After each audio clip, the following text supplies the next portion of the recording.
Do you want to take githeri? Do you want to take githeri? Yes. Yes. Will you enjoy? Who will cook? Mom or you? Mom. Okay. Say hi to the viewers. Hey. Yeah.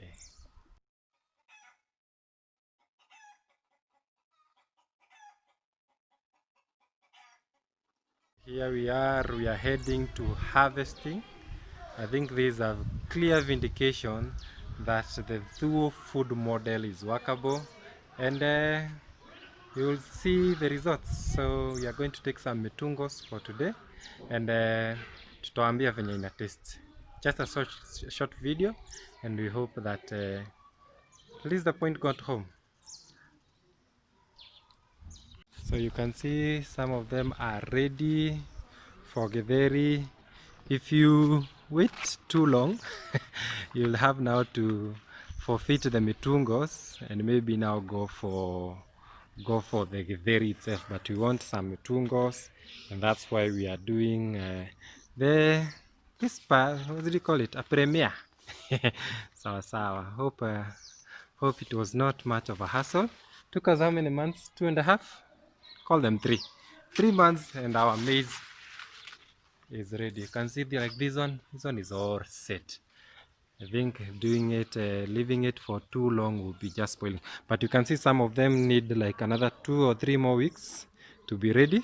So ideally, almost half, or we can say maybe a quarter, are ready.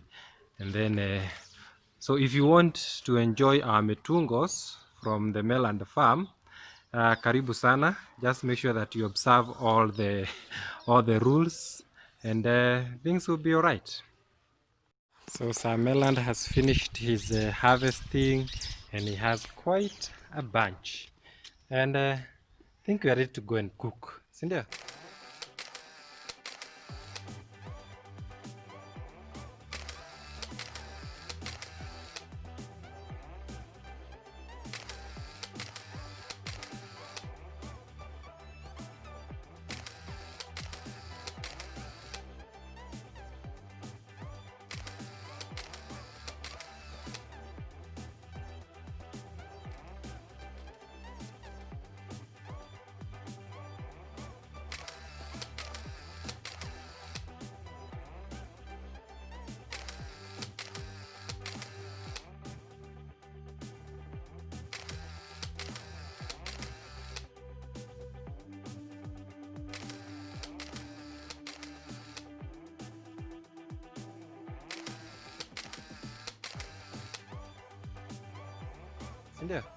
So I think this is supposed to be a very short video, and we are glad that we hope that you have liked it.